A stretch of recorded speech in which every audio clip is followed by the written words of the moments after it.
This week, one foreign policy story dominates the global headlines. Surprise, it's Venezuela. So, if we hear a war fronts are coming to you to discuss anything else, well, you'd best believe that it is really kind of urgent, because we see the views the Venezuela got, so here we are giving you a video about Iran. You'll want to watch it. Because right now, the nation of Iran is on the brink of collapse. It is facing a crisis worse than the Mahsa Amini riots, worse than the decades-long crush of international sanctions, and even worse than last year's 12-day war against Israel. Cities are slipping out of Tehran's control, the Ayatollah is reportedly preparing to make a quick exit, and it's an open question whether Iran's economy or its water supply is going to collapse first. Israel is back on the path toward all-out war, and just days after Washington's actions in Venezuela, it appears that Uncle Sam already has his sights set on a new target. From reading, this is a crazy year. From reading the news this morning, I'm like, well, it's Greenland, right? Oh, we're going to be busy. 47 years after the Islamic Revolution, it appears that Iran may not last a month. So, here's everything you need to know about Iran's current crisis and what it can tell us about a coming storm that could arrive in mere days. Wrong place, wrong time. At the very start of this episode, we would be wise to acknowledge a consistent theme in our geopolitics over the last several decades.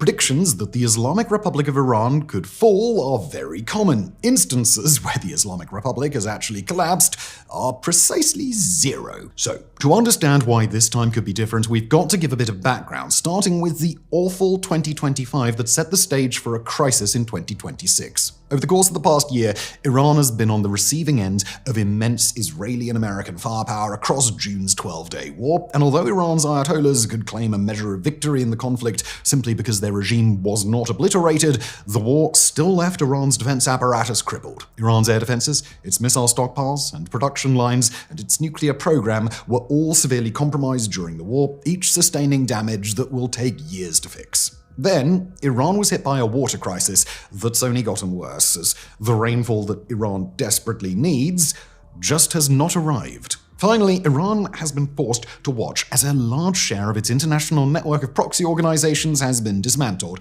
Hamas and Hezbollah in particular have endured severe setbacks over the course of the year. Meanwhile, on the home front, public morale has been dropping as hardliners lose their faith in their regime, and people who oppose the Ayatollahs lose any real reason to fear them. So when Iran was hit with an economic crisis during the final days of 2025, it was in a very weak position to respond, especially when its new financial troubles turned out to be rather severe. The most urgent problem was a rapid devaluation of the Iranian rial, a currency that hasn't done well for quite a while, but one that hit incredible lows over the last several weeks. As of now, the rial is trading at 1.4 million to 1 against the US dollar. That's a rapid congratulations, you're a millionaire in Iran. Probably a billionaire. That's a rapid devaluation of roughly 80% compared to just a year ago. Even with the official numbers, inflation in Iran spiked to around 42% annually, and inflation for food prices has been even worse, greater than 70%. As food and other basic goods have become unaffordable, Iran's leaders have decided that it was just the right time to raise prices on the country's subsidized gasoline as well. Great move. So, with the Iranian public already squeezed from so many angles at once, it probably shouldn't have come as much of a shock when people reacted negatively to the news that a rial was now roughly as valuable as a clump of pocket lint. At first, people only took to the streets in relatively small numbers, most of the merchants in the capital city of Tehran. But unlike past instances of public protest in Iran, where the regime's response to dissent is typically both harsh and immediate, Tehran's street sellers didn't face immediate reprisals. The next day, they were back in the streets, and their numbers had grown. The day after that, the crowds grew again. Similar acts of defiance started to pop up in other Iranian cities, and then even in the rural countryside where historically crackdowns tend to be at their most severe. Within a week, the protests have become a nationwide phenomenon, and at the time of writing, they are everywhere. The Conflict Tracking Critical Threats Project noted in a daily update on Monday that from the start of protests on December the 28th, Iran has seen over 350 protests across 28 of the country's 31 provinces. Already it's clear that these protests are different than the mass uprisings of 2022 and 2023 following the death of Mahsa Amini in the custody of Iran's morality police. Back then, protests were a divisive issue in Iran. They were about religion, social conservatism, and belief, or lack thereof, in the values of the Iranian regime. Now, though, the cause of the protests is far more unifying. Acute, spiraling economic concerns made worse by corruption and mismanagement, with an equal potential to destroy the lives of all people regardless of what they believe. That doesn't just mean that civilians are feeling the pain either. So are soldiers, internal security forces, and local religious leaders that support the regime. All the burning rage from Iran's political opposition is still out there, bottled up after the Mahsa Amini protests failed, and tempered by the lessons learned during that very difficult time. And they've had reason to be encouraged, as Iran's regime has started to direct its morality police to let more and more things go, something that all citizens know the Ayatollahs would never allow if they were still as powerful as they used to be. By the first few days of January, the protests have begun to devolve into intermittent riots, running clashes with police and vandalism and attacks against state institutions. Worse yet, people were starting to die, with the first 2 fatalities confirmed by state media on the 1st of January after security forces had opened fire in some areas. The regime started to take a much heavier hand toward the protests, and although it did its best to make a show of differentiating between peaceful protests and riots, Iran's supreme leader openly instructed security forces that, quote, rioters should be put back in their place, end quote. The nation's judiciary chief called for, quote, no mercy, end quote, against the rioters, and the actions of Iran's security forces have changed to match. As of Tuesday, the 6th of January, the death toll stood at 35 or more, according to international activists, with over 1,200 people detained, at least 1 hospital raided, and regime forces now alleging that, quote, organized cells are working to exploit the unrest. But despite the fact that attempts to appease the protesters have clearly ended, the regime seems to be in a state of panic. Leaked directives from Iran's central bank called for all Iranian banks and financial institutions to prepare for mass shutdowns, infrastructure collapse, and regime-wide chaos, while even despite its financial troubles, the regime attempted to announce a monthly cash payment system for citizens. In a stunning statement issued during a televised speech, Iran's president Masoud Pezeshkian seemed to signal that the crisis may already be out of control, and we'll quote him here, "We should not expect the government to handle all of this alone. The government simply does not have that capacity," end quote. And before we continue, we'd like to take a brief moment to introduce ourselves to the many people who are probably seeing our coverage for the very first time. It's been a wild 2026 so far, and that means more people watch our videos. Hello there. We here at Warfronts are a relatively new addition to the world of conflict analysis, but we believe that we are offering something here on YouTube that can cut through the noise that we've all become used to across global media. At Warfronts, our team makes it our mission to deliver clear, focused explanations of conflicts and geopolitical shifts across the globe with all the context and all the nuance that you should be able to have at your disposal. We don't claim to be experts. We don't claim to be unbiased. Instead, we try to be a conduit for all the very best expert analysis that we can find and present it in a way that actually makes sense and actually matters while staying aware of our own biases, which everyone has, so that they don't compromise our content as best we can. Bias is everywhere. If that sounds like something you'd like to have as part of your media diet, please do consider subscribing. And if you'd like to support the work that we do here, then do check out our premium website, fronts.co. There we dive even deeper on underreported conflicts and invite experts and award-winning journalists to share what they really believe that you need to know. It all costs just $5 a month or $50 a year. I think that's a pretty great deal, and it also helps our team expand our free offerings while staying financially independent. Which is important because, again, bias. And if you'd like one more reason to check it out, we'll be publishing a free Ask Us Anything episode on fronts.co this Friday. You don't have to be a member, just go over to the website and you will find it there. And it's going to be all about the fallout from Venezuela, plus articles breaking this whole situation down even further. Check it out, and for our viewers who already subscribe, well, thank you for your support. Turning up the heat. Now, even with all the unrest and upheaval that Iran is facing, we've got to emphasize that regime collapse is not a foregone conclusion. If nothing else, Iran's leaders have shown themselves to be very resilient in the face of acute crises, and although the problems now are more acute than the Mahsa Amini protests ever were, there's still a non-zero chance that Tehran can bring this situation back under control. But this time, there's another problem to consider, that Iran's global adversaries have been waiting for a moment like this, and now they're turning up the heat.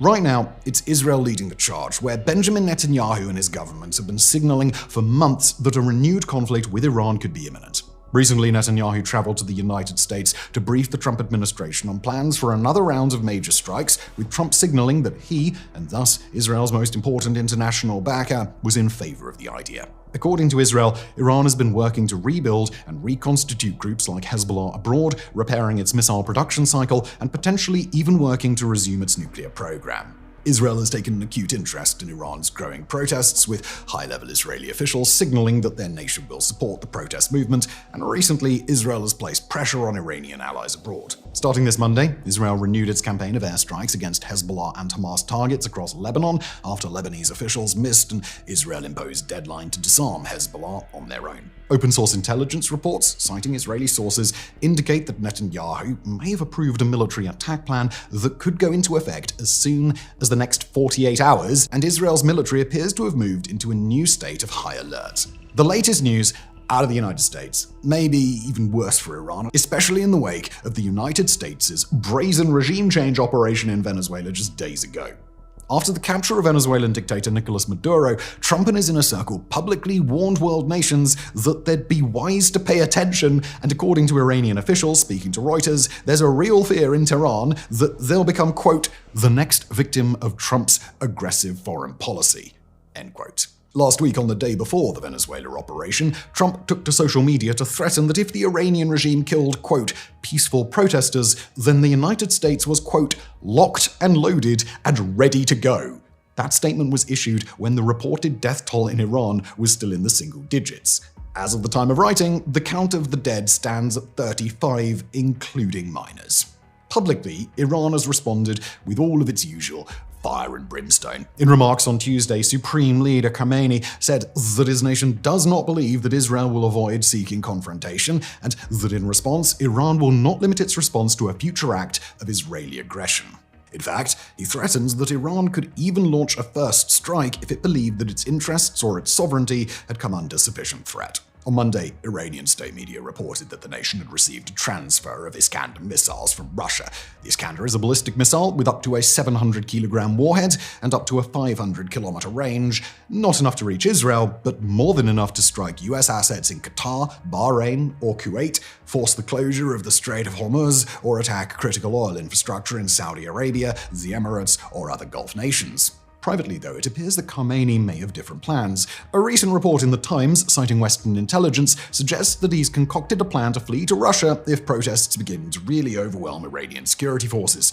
According to that report, Khamenei and up to 23 aides and family members will fly straight to Moscow on a plane filled with cash and other assets, in a plan informed by Bashar al-Assad's actions during the collapse of the Syrian regime in 2024. And at this point, I can imagine them playing video games together in Russia. And yes, that means that there is a real chance that the geopolitical upheaval of the early 2020s ends with Khamenei and Assad together on the couch in an apartment. I think Evan wrote this, and he's making the same joke that I made. And they're going to play Call of Duty, really amazing. Regardless of Khamenei's true intentions, all signs point to imminent military action in the Middle East, and probably with Iran in the crosshairs. Over the last several days, over a dozen American strategic airlifters have crossed the Atlantic, first to Britain, and then further eastward. According to reports from the UK Defence Journal, many of those airlifters are carrying helicopters operated by the Night Stalkers, the elite special operations unit that flew Delta Force commandos into the heart of Caracas just days ago. Speaking of Delta Force, they've reportedly pivoted to the Middle East as well, with other elite American units in Europe, including Army Rangers and Air Assault Forces, being repositioned rapidly as we speak. Flight tracking data has showed US and British refueling tankers and airlifters all headed into the Middle East, while open source analysis has suggested that an unexplained backout across Greek and Cypriot airspace on Monday may have been intended to mask the movement of US assets. American intelligence aircraft have been operating continuously off the Iranian coast, and the commander of US CENTCOM has just made the long journey to Bahrain. According to the outlet Kurdistan 24, Delta Force operators are currently taking positions along Iraq's borders with Syria and Jordan, possibly with a short-term objective of dealing with the Iran-backed militias in the area that are refusing calls to disarm, although those reports are currently a bit hazy.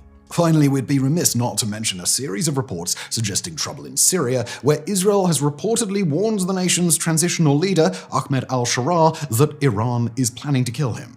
Recent rumors suggest that al-Sharaa himself was lightly wounded in a recent clash at the presidential palace in Damascus, while Israeli military sources have shared anonymously that they're preparing for Iran to launch an attack somewhere across the Middle East, all seeming to indicate that a sudden crisis, either involving al-Sharaa or otherwise, could prompt an immediate military response from Jerusalem. Worst of all for the Iranian regime, the Ayatollahs have no reason to believe that they could deter action from either Israel or the United States right now. Iskander missiles aside, Iran's air defenses were thoroughly devastated in its 12-day war with Israel and the exchanges that preceded it, and the country has basically no means to protect itself from an imminent aerial attack. Its stockpiles of long-range missiles and drones haven't been fully destroyed, but they've been seriously diminished, along with much of their launch infrastructure, while Israel's decision to destroy key facilities in Iran's missile production supply chain means that it can't replenish its stockpiles anytime soon. Its international proxy forces are in no position to help, its ground forces are useless against an Israeli military with no desire to face it on land, and while Tehran could threaten the Strait of Hormuz or the Middle East's oil production, it has nowhere near the firepower it would need to deal with the overwhelming retaliation that would follow. And all of that would already be bad enough, even if Iranian society wasn't in a state of total upheaval. Right now, the walls are closing in on the Ayatollahs from all sides, not passively, not by accident, but because the many forces that would like to see Iran's regime fall have all recognized that this is their moment. The nation's protest movement is taking control, Israel is poised and ready to engage in an all-out conflict, and the United States has made it abundantly clear that it will not be held back by any international limit besides its own ambition. Iran is on the brink of collapse, and its leaders, its citizens, and its enemies all seem to know it. The thing that comes next is destruction, and Iran may not have much time before that process begins. Thank you for watching.